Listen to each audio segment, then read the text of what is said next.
জীবনে যত সুন্নাহ মানবেন, রাসূল সাল্লাল্লাহু আলাইহি ওয়াসাল্লামের সুন্নাহ আছে যেখানে বরকত আছে, যেখানেই সুন্নাহ সেখানেই বারাকা, সেখানে আপনি বারাকা পাবেন।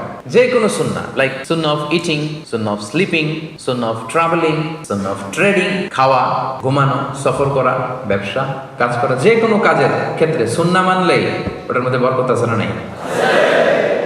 এই সুন্নাহর সাথে সবসময় নিজেকে জড়িয়ে রাখবেন। যেমন সুন্নাহ অফ ইটিং, খাওয়ার সময় সুন্নাহ মানলে কি বরকত পাওয়া যায় একটু দেখেন। এক সাহাবী এসে বলে, ইয়া রাসূলুল্লাহ, ইন্না নাআকুলু ওয়া লা নাশবা। হে আল্লাহর রাসূল, আমরা খাই কিন্তু পেট ভরে না। এরকম অনেক সময় হয় না? হয়। কার কার হয় দেখি? খাইলেও পেট ভরে না, দেখি কার কার। সাহস করে দিয়ে একজন হাত তুলেও ফেলছে। ঠিক আছে, সৎ সাহসের জন্য ধন্যবাদ। হতে পারে যারা কাজ করে বেশি, চিন্তা করে বেশি, ক্ষুধা লাগে। নট নেসেসারি যে আপনার অনেক দৌড়াইতে হবে, এক্সারসাইজ করতে হবে না। আপনি ব্রেন স্টর্মিং করলে ক্ষুধা লাগবে। আমি নিজেও ফিল করি, যখন কোনো কিছু নিয়ে খুব ভাবি তখন ক্ষুধা লাগে, এটা হয়। তো এই সাহাবীরা কি চিন্তা করেন, কি সিম্পলিস্টিক লাইফ লিড করতো। মনে যা আসছে নবীরে বলে ফেলছে, এ রাসূলুল্লাহ, ইন্না নাআকুলু ওয়া লা নাশবা। রাসূল, আমরা খাই কিন্তু পেট ভরে না। পেট ভরে না কেন? তো রাসূল সাল্লাল্লাহু আলাইহি ওয়াসাল্লাম দেখেন কি বলে। রাসূল সাল্লাল্লাহু আলাইহি ওয়াসাল্লাম বললেন, লাআল্লাকুম তাআকুলুনা মুতাফাররিকিন। মনে হয় তোমরা একা একা খাও, একসাথে খাও না। মনে হয় তুমি একা একা খাও, মেবি ইউ ইট অ্যালোন, একসাথে মনে হয় খাও না। ওই সাহাবী বলে, না, হ্যাঁ ইয়া রাসূলুল্লাহ, আমি আসলে একা একা খাই, অন্যদের সাথে বসে মিলেমিশে খাই না। তখন রাসূল সাল্লাল্লাহু আলাইহি ওয়াসাল্লাম খাবারের সুন্নাহ শিখিয়ে দিলেন, দ্য এটিকেটস অফ ইটিং। তিনি বললেন, ইজতামিউ আলা তাআমিকুম, না না না, একা একা খেও না, খাবার নিয়ে একসাথে সবাই বসবা। ওয়াযকুরু ইসমাল্লাহি আলাইহি, খাওয়ার আগে বিসমিল্লাহ বলবা। ফাইন্নাহু ইউবারাকু ফি, তাহলে তোমাদের খাবারে বরকত ঢুকায় দেওয়া হবে। এবার বুঝছেন সুন্নাহ মানলে কিভাবে বরকত পাওয়া যায়?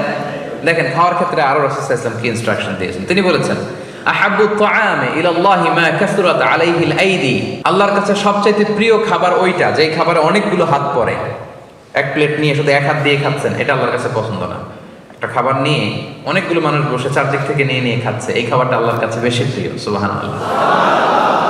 তাহলে একা একা খাবেন না, বাসায় যে স্ত্রীকে নিয়ে খাবেন, ছেলে মেয়েদের নিয়ে খাবেন, বাবা মাকে নিয়ে খাবেন, বন্ধুদের একসাথে খাবেন।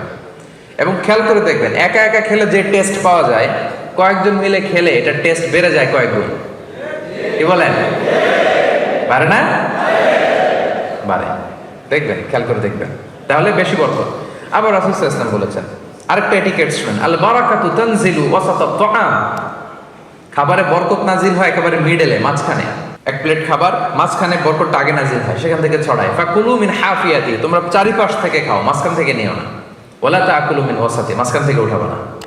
তাহলে লেটস সে বিরিয়ানি আনা হলো এক বোল, আপনি যখন ডিস্ট্রিবিউট করবেন বা খাবেন, আপনি এক পাশ থেকে শুরু করবেন, করতে করতে করতে করতে মাঝখানে যাবেন। অনেকে একবার মাঝখান থেকে দেয়া শুরু করে, না, বরকত নামে ওই জায়গায়, ওইটাই যদি একজনকে দিয়ে দেন তো বাকিরা বরকত পাওয়া লাগবে না?